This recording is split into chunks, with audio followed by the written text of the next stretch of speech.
ఈ వీడియోలో చాలా ఇంట్రెస్టింగ్ అండ్ క్రేజీ విషయాలు మాట్లాడుకుందాం. జస్ట్ శాంపుల్గా ఒక విషయం చెప్తా, టాపిక్ ఇంట్రెస్టింగ్ అనిపిస్తే కనుక ఒక లైక్ కొట్టుర్రి. అసలు 10 గల్ల ముచ్చట్లు మాట్లాడుకుందాం. చలో, ఫస్ట్ టాపిక్ ఏంటంటే, మనకి సుమన్ అన్న, దివ్య వీళ్ళిద్దరు కలిసి ఆ టఫెస్ట్ సీక్రెట్ టాస్క్ అయినా రెండవ సీక్రెట్ టాస్క్ పాలు తాగే టాస్క్ ఉంది కదా, సక్సెస్ఫుల్గా కంప్లీట్ చేశారు. అంటే వాళ్ళకు ఒక పవర్ వస్తుంది, ఎవరినో ఒకరిని ఎలిమినేట్ చేయాలి. ఆల్రెడీ నీ బ్రాడ్కాస్ట్ ఛానల్లోనే పెట్టినావు కదా, బయట సోషల్ మీడియాలో చక్కర కొడుతుంది, డిమాండ్ పవర్ని ఎలిమినేట్ చేసిరు క్యాప్టెన్సీ కంటెండర్ రేస్ నుంచి అని అంటారా. అక్కడనే మీరు తప్పులా కాలేసారు. ట్విస్ట్ వేణుమా ట్విస్ట్ ఇరుకు అన్నట్టుగా డిమాండ్ పవర్ని వీళ్ళు తీసేయాలి. మరి ఎవరు తీసేసారు?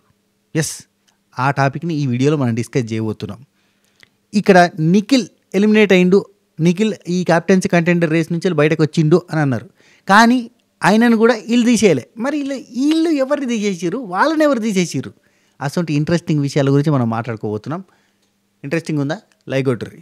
అట్నే సబ్స్క్రైబ్ చేయను, సబ్స్క్రైబ్ చేయరు, గంట కొట్టరు, ఆన్లైన్ సింబల్ ప్రెస్ చేసుకుని పెట్టుకోరు. మన ఇన్స్టాగ్రామ్ బ్రాడ్కాస్ట్ ఛానల్ శ్రీను65_official అని కొడితే మన అకౌంట్ వస్తుంది. దాన్ని ఫాలో కొట్టేసి బ్రాడ్కాస్ట్ ఛానల్లో జాయిన్ అయిపోవచ్చు. కింద లింక్ పెడతా కామెంట్లలో, ఫస్ట్ కామెంట్లో జాయిన్ అయ్యే ప్రయత్నం చేయరు. సో అక్కడ అప్డేట్లు ముందుగానే ఇస్తున్నా. రైట్. ఇంకా ఆ హర్రర్ టాస్క్ ఉంది. ఆ హర్రర్ టాస్క్లో ఎవరు గెలిచారు, తనుజ ప్రోమోని ఎందుకు వేసారు, ఆ తర్వాత ఎవరు వేయరు, 3 టీంలలోకి వెళ్ళి ఎవరు పోతే ఎవరు ఎక్కువగా సాధించారు, అండ్ ఆ గ్రీన్ కార్డ్ ఎవరికి వచ్చింది, ఇటువంటి మంచి మంచి మంచి మంచి మంచి స్టఫ్ ఉన్న కంటెంట్ అంతా మనం ఈ వీడియోలో మాట్లాడుకోబోతున్నాం. అట్నే మిడ్ నైట్ ముచ్చట్లు కూడా కవర్ చేద్దాం. అంటే మిడ్ నైట్ ముచ్చట్లు కవర్ చేయాలంటే ఏముందబ్బా, గీళ్ళు రెబల్ కావచ్చు, లేదు గాళ్ళు రెబల్ కావచ్చు. హే, వీళ్ళంతా కాదురా, మా ప్రభాస్ అన్నారా రెబల్ అంటే. అది కాదు కానీ, అంటే రెబల్ ఎవరు అని చెప్పి మాట్లాడుకుంటూ ఉన్నారు. అదే మెయిన్ డిస్కషన్ జరిగింది. సో చూద్దాం. అంటే అందులో కూడా కొన్ని ఇంట్రెస్టింగ్ అండ్ ఫన్నీ విషయాలు జరిగినాయి, ప్రాంక్ లెక్క జరిగినాయి. కాసంటి ముచ్చట్లు మాట్లాడుకుందాం. సో స్టార్ట్ చేద్దాం. ఇదే తొండే అంటే నీకు ఇంట్రెస్టింగ్ అనిపించింది, అరే గమ్మత్ ముచ్చట్లు చెప్తాను రా అన్న ఫీలింగ్ వచ్చింది, అయినా కానీ నువ్వు లైక్ కొట్టలేదు. ఇదే నేనేమన్నా అడిగిందా చెప్పు. ఇగో నా అకౌంట్ నెంబర్ చెప్తా, ₹1,00,000 పంపానా, ₹10 పంపమానా? లేదు కదా, లైకే కదా కొట్టమన్నది. ఏదో కొంపలంటగా పోయినట్టుగా, మొత్తం ఏదో జరిగిపోయినట్టుగా, ఆగమైనట్టుగా ఎందుకు చెప్పు, కొట్టు. థ్యాంక్స్. మళ్ళీ కొట్టకు, 2 సార్లు కొడితే పీక్తుంది ఆయనతో. చలో షురు. ఫస్ట్ మిడ్ నైట్ ముచ్చట్ల ఇమాన్యుల్ కాదు, తనుజ సంజనానే రెబల్ అని ఫిక్స్ అయ్యి, అరే మీ మమ్మీరా రెబల్ కాదు, నాకు చెప్పింది, ప్రామిస్ చేసింది లేదు అని అంటే ఇంటలే. మీ మమ్మీ అంటే సరే పోయి అడగత్తా అని చెప్పి పోయి మళ్ళీ అడిగిండు. మమ్మీ నువ్వే కనుక పడుకునే టైంలో అన్నట్టు, నువ్వే కనుక రెబల్ అయితే కనుక నన్ను అయితే కనుక తీసేయగా అని చెప్పి అడిగిండు. అంటే కొడక నేను నిన్నెందుకు తీసేస్తాను రా అని చెప్పి అన్నది. అనగానే ఫిక్స్ అయిపోయింది. ఓహో అనుకున్నా. సరే అట్నే మా టీం వాళ్ళని కూడా ఎవరిని ముట్టకు అంటే, మీ టీం వల్ల ఆలోచిస్తా అంట. అదేంది అంటే ఇక ఫుల్ నవ్వుకుంటారు, ఘోరంగా నవ్వుకుంటారు, ఇద్దరు ఫుల్ నవ్వుకుంటారు. అసలు సంజన అంటే తర్వాత నిఖిల్ తోటి, నేను తెలివి కలదాన్నా లేదంటే వీళ్ళు తెలివి కల్లోలా, అసలు ఏం జరుగుతుందిరా అయ్యా అని నవ్వుతుంది. సరే దీనికంటే ముందు ఒక విషయం చెప్పాలి. సంజన అక్కని ఎవరు టీంలోకి తీసుకోలేదు, ఘోరంగా ఏడుస్తుంది, మస్తు బాధపడుతుంది. అరే ఏందిరా అసలు నన్ను అసలు ఎవ్వరు తీసుకోలేదు అని మస్తు బాధపడుతుంది. సో బాగా అనిపించింది మనకు చూడడానికి కూడా. అరే కంటిన్యూగా ఎవరు పట్టించుకోవట్లేదు అనే సీన్ అయితే అనిపించింది.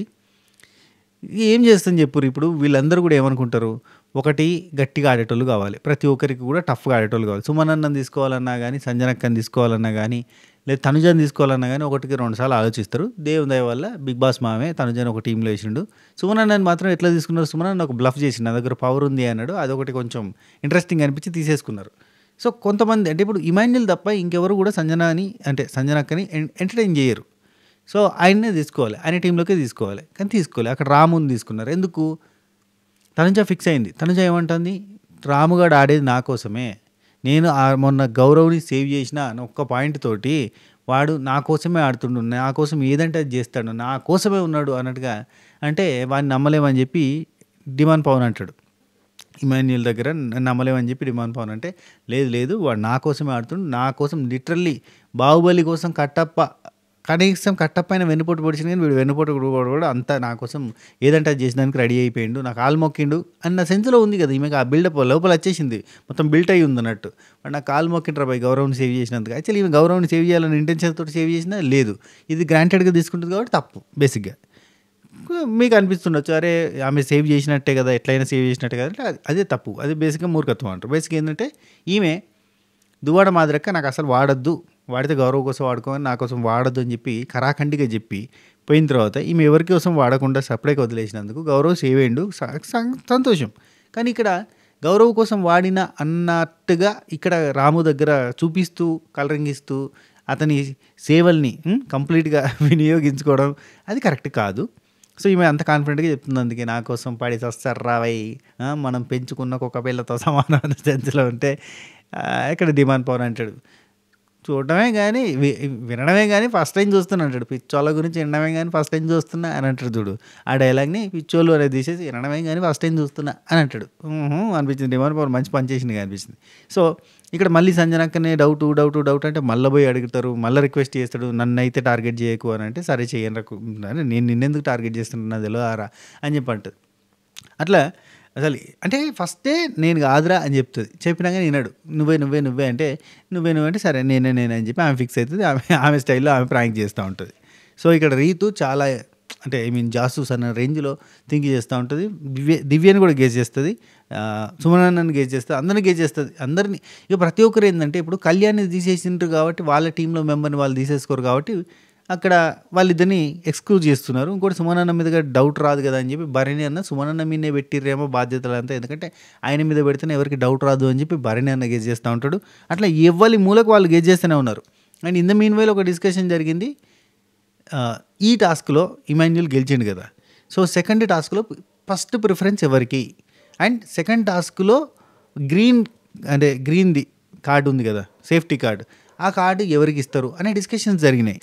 సో ఇక్కడ గౌరవ్ పాపం నాకే ఇవ్వండి ఎందుకంటే నన్నే టార్గెట్ చేస్తారని చెప్పి మనోడు అనుకుంటాడు. గౌరవ్ని పెద్దగా టార్గెట్ చేయరు, ఫస్ట్ టార్గెట్ ఎవరైనా చేస్తే ఇమాన్యుల్ చేస్తారు, ఎందుకంటే వాళ్ళ టీంలో స్ట్రాంగ్ కంటెస్టెంట్ ఎవరంటే ఇమాన్యుల్, కాబట్టి ఇమాన్యుల్ చేస్తారు. కానీ గౌరవ్ అంటే నన్ను టార్గెట్ చేస్తారు, నన్ను టార్గెట్ చేస్తే నాకేంటి, ఎందుకంటే ఫిజికల్గా నేను స్ట్రాంగ్గా ఉన్నా కాబట్టి నాకే అన్నట్టుగా మనోడు బాగానే బతిలాడుతాడు. కానీ ఇట్స్ నాట్ కరెక్ట్ అని నాకు అనిపించింది. ఇక్కడ ఇమాన్యుల్ మనోడు చెప్తున్న పాయింట్స్ని వినడం కూడా తప్ప అంటుంది మేడం ఎవరు తనుజక్క, ఎందుకంటే వాళ్ళు నన్ను టార్గెట్ చేశారు నామినేషన్లో అనే పాయింట్ ఒకటి గుర్తుపెట్టుకుంది. సో ఆ పాయింట్ని తీసుకొచ్చి ఇప్పుడు టీమ్గా ఆడుతున్నప్పుడు టీంలో పెట్టడం కరెక్ట్ కాదనిపించింది. అండ్ ఇంకోటి గౌరవ్ కూడా చాలా ఓవర్గా కాన్ఫిడెంట్గా ఉన్నాడు. అఫ్కోర్స్ అంటే ఫిజికల్గా టాస్క్ ఏదైనా పడితే నేను ఉపయోగపడతా అని చెప్పి నన్ను తీసేసి ఛాన్స్ ఉంది అని చెప్పి మనోడు గౌరవ్ అనుకుంటాడు.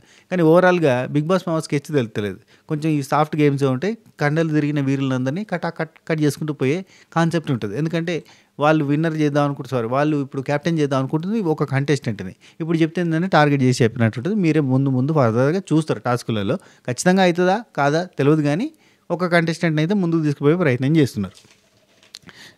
ఆ తర్వాత ఇవే సాయి మీద కొన్ని అనుమానాలు నడుస్తూ ఉంటాయి.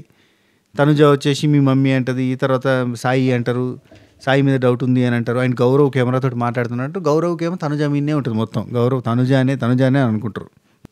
ఇంకో 2-3 చిన్న టాపిక్స్ ఉన్నాయి, ఎంబటే మనం ఆ అప్డేట్స్ ఆ క్రేజీ విషయాల గురించి మాట్లాడుకుందాం. ఫస్ట్ ఇంట్రెస్టింగ్ టాపిక్ వచ్చేసరికి దివ్య వర్సెస్ రీతు జరిగింది కదా, అది ఒకటేసారి జరగలేదు, 2-3 సార్లు డిమాన్కి కానీ రీతుకి కానీ వార్నింగ్స్ పోయిన తర్వాతనే అంత సీరియస్ అయింది. అప్పుడు రీతు అలిగింది అండ్ కళ్యాణ్ వచ్చి ఎక్స్ప్లెయిన్ చేసింది, అక్కడ కూడా రీతు కోపానికి వచ్చింది.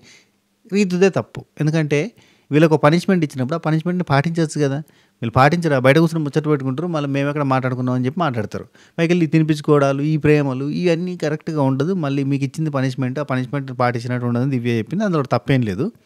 సో రీతు హట్ అయింది, ఏడిచింది, దివ్య పోయి మళ్ళీ మాట్లాడింది, సారీలు చెప్పింది, నేను మీకోసమే చెప్తున్నాను అనేది కళ్యాణ్ వచ్చి చెప్పిండు, నాకు స్పేస్ కావాలని లోలు పెట్టుకుంది కదా. సో ఇవన్నీ జరిగినాయి. బేసిక్ ఏంటంటే ఎవరి కోసం చెప్తారు, వాళ్ళ కోసమే. కానీ వీళ్ళు అయితే కిచెన్లో ఎంత పెద్ద లొల్లు పెట్టుకున్నారు తెలుసా, నిన్ననే ఈ లొల్లు పెట్టుకుంటారు, కలిసిపోతారు, ప్రేమగా తినిపించుకుంటారు, మళ్ళీ ఏడుస్తారు, మళ్ళీ గులుగుతారు, ఇవన్నీ కామన్. ఇది ఒక సైడ్ ట్రాక్ నడుతూనే ఉంటుంది అన్నట్టు. అంటే మామూలుగా టాస్కులు పర్ఫార్మెన్స్లతో పాటుగా ఇది ఒకటి సైడ్ ట్రాక్ వేసుకుని పోతూ ఉంటారు. ఇది మనకి ఫుటేజ్ కింద ఉపయోగపడుతుంది, వాళ్ళకి ఎపిసోడ్లో ఒక 5 నిమిషాలు 2 నిమిషాలు చూపిస్తారు కదా సాలాలకి, అట్లా వాళ్ళు ఒక కంటెంట్ని క్రియేట్ చేసుకుని పోతూ ఉన్నారు ముందుకి. రైట్, ఇక మనం స్టార్ట్ చేద్దాం క్రేజీ ముచ్చట్ల గురించి. ఫస్ట్ టాపిక్, డిమాండ్ పవన్ని తీసేసింది ఎవరు? డిమాండ్ పవన్ని తీసేసింది హౌస్ మేట్స్ అందరూ కలిసి. హౌస్ మేట్స్ అందరూ కలిసి ఎవరైతే మనం ముందుకు పోవడానికి క్యాప్టెన్సీ రేస్లో ముందుకు పోవడానికి అడ్డం వస్తారో వాళ్ళకి ఓట్ చేయండి, ఓట్ చేసి ఎవరికైతే హైయెస్ట్ ఓట్స్ వస్తాయి ఈ టాస్క్ నుంచి తీసేస్తాం అని చెప్పారు. అందరు ఏమంటారు, డిమాండ్ పవన్ ఉంటే టాస్క్లో గెలిచేస్తారు, డిమాండ్ పవన్ ఉంటే చాలా టఫ్. ఇక్కడ ఇమాన్యుల్ దగ్గర గ్రీన్ కార్డు ఉంది, లేదంటే ఇమాన్యుల్ కూడా డేంజర్, ఎందుకంటే ఇమాన్యుల్ని కూడా తీసేసే ప్రయత్నం చేస్తారు. ఇక్కడ సూపర్గా ఆడేటోళ్ళు ఎవరు అంటే ఇమాన్యుల్ అండ్ డిమాండ్ పవన్, కాబట్టి ఇమాన్యుల్కి సేఫ్ గార్డ్ ఉంది కాబట్టి నెక్స్ట్ టాస్క్ వరకు. కాబట్టి ఇక్కడ అందరూ డిమాండ్ పవన్ పేరు చెప్పడంతో డిమాండ్ పవన్ని తీసేసారు. ఈ విషయంలో తనుజాకి రీతుకి గట్టి పంచాయతీ జరగబోతుంది.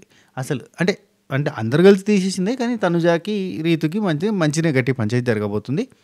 సో డిమాండ్ పవన్ని అన్యాయంగా తీసి పడేసారు. ఎందుకంటే బలం ఉంది, కండబలం ఉంది, బుద్ధి బలం ఉంది, ఖచ్చితంగా ఆడతాడు, ఆడితే గెలుస్తాడు అన్న భయం ఇమాన్యుల్ దగ్గర సేఫ్ గార్డ్ ఉండడం.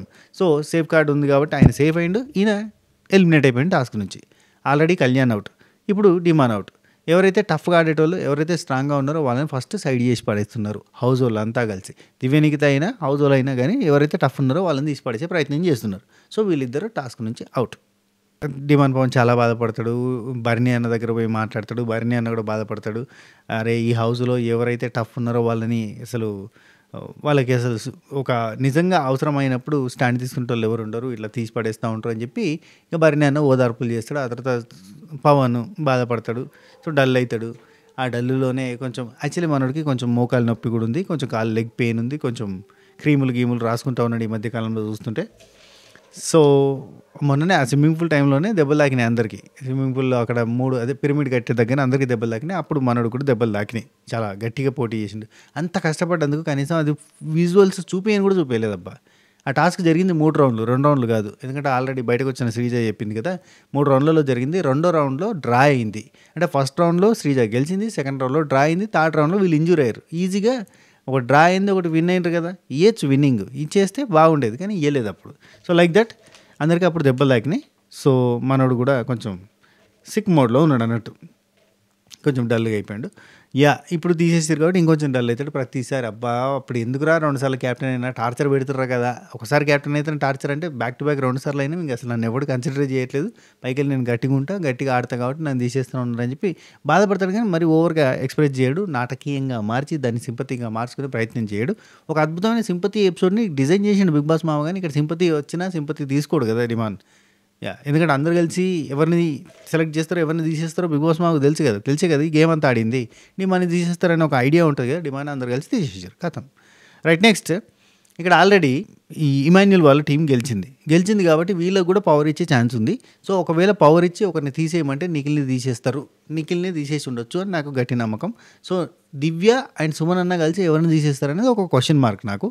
మేబీ దివ్య అండ్ సుమన్ అన్న దగ్గర ఉన్న పవర్, లేదంటే రెబల్కి ఉన్న పవర్ని ఏమన్నా షిఫ్టింగ్లో జరగలేదని నాకు తెలుసు, కానీ జరిగితే ఎట్లుంటుంది, అన్ని రకాల అనుమానాలు క్రియేట్ అయ్యేటట్టుగానే ఉంటుంది. సో నిఖిల్ని ఇమాన్యుల్ తీసేస్తాడు. ఇమాన్యుల్ దగ్గర సేఫ్ గార్డ్ ఉంది కదా, సో నువ్వు సేఫ్ అయినావు కాబట్టి ఒకరిని ఎలిమినేట్ చేసే పవర్ ఉంది, మీరు టాస్క్లో గెలిచారు కాబట్టి అని చెప్పి ఒకరిని తీసేస్తే గౌరవ్ అంటున్నా నిఖిల్ని టాస్క్ నుంచి తీసేసారు. ఇప్పుడు పెద్ద తలకాయలు అంటే గట్టి స్ట్రాంగ్ బాడీలో ఉన్న పర్సనాలిటీస్, ఒకటి పర్సనాలిటీ కాకుండా కానీ గట్టిగా ఆడేటోళ్ళు కళ్యాణ్, 2 డిమాండ్, 3 నిఖిల్, ఫట్ ముగ్గురిని తీసి పాడేశారు. ఇంకా మిగిలిన వాళ్ళలో గట్టిగా ఆడేటోళ్ళు ఎవరు? ఒకరు ఇమాన్యుల్, ఇంకొకరు వచ్చేసి గౌరవ్ కూడా గట్టిగా ఆడుతాడు, ఆయన భరణి అని ఉన్నాడు. అఫ్కోర్స్ ఆడోళ్ళల్లో అయితే కనుక ఖచ్చితంగా రీతు చౌదరి గట్టిగా ఆడుతుంది. సో వీళ్ళంతా ఉన్నారు. కానీ వీళ్ళందరూ ఉన్నారు కాబట్టి టఫెస్ట్ టాస్క్లు పెట్టకుండా చాలా సుతిమెత్తైన టాస్కులు బిగ్ బాస్ మావ డిజైన్ చేసిండు. అందులో ఒక టాస్క్ హర్రర్ టాస్క్. అండ్ అమ్మాయిలు ఇంతవరకు హర్రర్ టాస్క్లో హైలైట్ అయింది ఎప్పుడు లేదు మనకి. ఎప్పుడు చూసినా అబ్బాయిలే హైలైట్ అయింది. అంటే షోయల్ టైంలో కావచ్చు, షోయల్ అండ్ అఖిల్ కావచ్చు. ఆ తర్వాత కూడా మనకి సీజన్ 6లో కూడా పెడతారు. అప్పుడు మనకి రేవంత్ అండ్ శ్రీహాన్ వీళ్ళిద్దరు కూడా పోతారు కదా, అక్కడ కూడా కొంచెం ఫన్ జనరేట్ అవుతుంది పర్లేదుగా. సో ఇంకేంది మనకి సీజన్ 7లో కూడా పెడతారు అనుకుంటా. అన్ని సీజన్లో లైన్గా పెట్టుకుంటూ వచ్చినట్టున్నారు. సో కొన్ని సీజన్లో బాగా హైలైట్ అయింది, కొన్ని సీజన్లో పెద్దగా హైలైట్ కాలేదు. మనకు బాగా హైలైట్ అయింది అయితే షోయల్దే. సరే, ఎంతమందికి ఆ టాస్క్ బాగా ఇష్టం? షోయల్ జలజ ఆ టాస్క్ ఎంతమందికి ఇష్టమో కింద కామెంట్ చేయండి. సరే, ఈ టాస్క్లో మనకి కొన్ని వస్తువుల్ని పెడతారు. ఆ వస్తువుల్ని ముట్టి కానీ స్మెల్ చూసి కానీ టేస్ట్ ఉండదు అనుకుంటా, ముట్టి కానీ స్మెల్ చూసి కానీ గుర్తుపట్టాలి. సో ఈ టాస్క్లో మనకి ఎట్లాంటివి పెడతారు? జెల్స్ పెడతారు, ఎగ్ లిక్విడ్ ఏంటి ఎగ్ వైట్ పెడతారు, ఇట్లాంటివన్నీ పెడతారు కదా. సో లైక్ దట్ అట్లాంటివన్నీ హార్డ్ వస్తువులు కూడా పెడతారు. అదేంటనే గుర్తుపట్టాలి. మొత్తం చీకటి చేస్తారు రూము, అసలు లైట్ సోర్స్ లేకుండా చేసి ఓన్లీ నైట్ విజన్ కెమెరాలతో రికార్డ్ చేస్తూ ఉంటారు. అక్కడ మనకేం కనిపించదు. అక్కడ కొంతమంది దయ్యాల గెటప్ వేసుకుని ఉంటారు, బొమ్మలు ఉంటాయి, రచ్చరచ్చ ఉంటుంది. సో ఆ వాతావరణంలోకి ఈసారి మనకు అమ్మాయిల్ని ప్రవేశపెట్టబోతున్నారు. ఫస్ట్ రౌండ్లో తనుజ, ఫస్ట్ ఆర్ సెకండ్ రౌండ్లో తనుజ వస్తుంది. ఆ తర్వాత ఇంకో టీం నుంచి రీతు వస్తుంది, ఇంకో టీం నుంచి వెళ్ళి దివ్య వస్తుంది, దివ్యనికిత. సో 3 టీముల నుంచి 3 వస్తారు. సంజన గారు సంచాలకుగా ఉంటారు. సో ఈ టాస్క్లో వస్తువుల్ని గుర్తుపట్టాలి కదా. అక్కడ తనుజ ఎక్కువ వస్తువుల్ని గుర్తుపట్టి విన్నర్ అయినట్టుగా ఇన్ఫర్మేషను. సో తనుజ గెలిచింది కాబట్టి రీతు అండ్ వీళ్ళ దానిలోకి వెళ్ళి అంటే రీతు అండ్ దివ్య నిఖిత వాళ్ళ టీంలో నుంచి వెళ్ళి ఒకరిని తీసేసే పవర్ వస్తుంది అండ్ వీళ్ళకు గ్రీన్ కార్డ్ వస్తుంది. ఆ గ్రీన్ కార్డు ఈసారి ఎవరికి వస్తుంది? నాకే ప్రిఫరెన్స్ ఇవ్వాలి, నెక్స్ట్ కార్డుకి నాకే ప్రిఫరెన్స్ ఇవ్వాలి, నెక్స్ట్ పంపించడానికి నాకే ప్రిఫరెన్స్ ఇవ్వాలి అని గట్టిగా కొట్లాడింది తనుజ, గౌరవ్ అండ్ ఇమాన్యుల్ వీళ్ళతోటి. సో ఖచ్చితంగా ఆ కార్డు ఎవరికి వస్తుంది? తనుజకే వస్తుంది. సో ఇమాన్యుల్ దగ్గర గ్రీన్ కార్డ్ లేదు కాబట్టి నెక్స్ట్ రౌండ్లో ఎవరైనా తీసేయాలి అనుకుంటే దివ్య నిఖిత కావచ్చు, లేదంటే అదర్ టీమ్మేట్స్ ఎవరైనా గెలిచి తీసేయాలంటే ఈజీగా ఎవరిని తీసేస్తారు? బోల్ బచ్చన్. సింపుల్ థింగ్, ఇమాన్యుల్ తీసేస్తారు. నెక్స్ట్ టఫెస్ట్ కంటెస్టెంట్, అందరికంటే అద్భుతంగా ఆడే కంటెస్టెంట్ కాబట్టి ఇమాన్యుల్ తీసేస్తారు. ఈ టాస్క్ ఎట్లా ఉండబోతుందంటే టఫ్ క్యాండిడేట్స్ అందరూ వెళ్ళిపోయి వీక్ ఎవరైతే అనుకుంటామో వాళ్ళందరూ కలిసి గేమ్ ఆడుకోబోతున్నారు. మేబీ అప్పుడు సుమనన్నకి అండ్ తనుజాకి వీళ్ళందరికీ మంచి ఆపర్చునిటీ వచ్చే ఛాన్స్ ఉంది. దివ్య గట్టిన ఆడుతుంది అనుకోరు కొంచెం. సో వీళ్ళందరికీ వచ్చే ఛాన్స్ ఉంది. చూద్దాం ఏం జరుగుతుందో. మొత్తానికి అయితే ఇక ఓవరాల్గా తనుజ టాస్క్లో గెలిచింది కాబట్టి ఆరెంజ్ టీమే మళ్ళీ గెలిచింది. ఆరెంజ్ టీమే ఫస్ట్ టాస్క్, ఆరెంజ్ టీమే సెకండ్ టాస్క్ గెలిచింది. సో మంచి యూనిటీ ఉంది వీళ్ళలో. తనుజ అండ్ ఇమాన్యుల్ అండ్ రాము వీళ్ళు ముగ్గురు ఒక టీము. అయితే గౌరవ్ కూడా ఉన్నాడు ఇందులో. మేబీ ఫర్దర్గా గౌరవ్ని తీసేస్తారా, లేదంటే ఇమాన్యుల్ దగ్గర పవర్ వెళ్ళిపోయి తనుజకి వచ్చేస్తుంది కాబట్టి ఇమాన్యుల్ని తీసేస్తారా చూడాలి. అండ్ దివ్య నిఖితకి అండ్ సుమనన్నకి నెక్స్ట్ ఇచ్చే సీక్రెట్ టాస్క్ ఏందని ఈగర్లీ వెయిటింగ్. ఈసారి అయితే పాలు తాగిపించారు, రేపు చాయ్ తాగిపిస్తారా, మరి ఇంకేం చేస్తారు, ఇంకెంత టఫెస్ట్ ఇస్తారు చూడాలి, వెయిట్ చేయాలి. ఓకే, ఎంతమందికి ఈ టాస్క్ నచ్చింది అండ్ ఎంతమంది ఈ హర్రర్ టాస్క్ కోసం ఎదురు చూస్తున్నారు? తనుజ ఆ హర్రర్ రూమ్లోకి పోవడాన్ని అండ్ ఆ ఫీల్ని ఎక్స్పీరియన్స్ చేయడానికి ఎంతమంది రెడీగా ఉన్నారు? రీతు పోతుంది, రీతు కొంచెం ధైర్యం ఉంటుంది అనుకుంటున్నా. చూద్దాం ఏం జరుగుతుందో. రేపు మళ్ళీ సెకండ్ ప్రోమో థర్డ్ ప్రోమోలో మొత్తం చూపించేస్తారు అనుకోరు, అది వేరే విషయం. సో ఇంకా టాస్క్లు కూడా జరుగుతాయి. ఇట్లా ఈ వారం అంతా గుంజేస్తాడు ఇక బిగ్ బాస్ మామ. పోయిన వారం శ్రీజాన్ పెట్టి గుంజిండు, అతకపోయిన 2 వారాలు వైల్డ్ కార్డ్స్ని పెట్టి గుంజుతా ఉన్నాడు. అది మ్యాటర్. ఈ వీడియో మీకు నచ్చిందని అనుకుంటున్నాను. నచ్చితే లైక్, షేర్, కామెంట్, సబ్స్క్రైబ్. ఓకేనా? మీరు ఉంటా. టికెట్ టాటా, బై బై, నమస్తే, good morning, good afternoon, good evening, by, good night.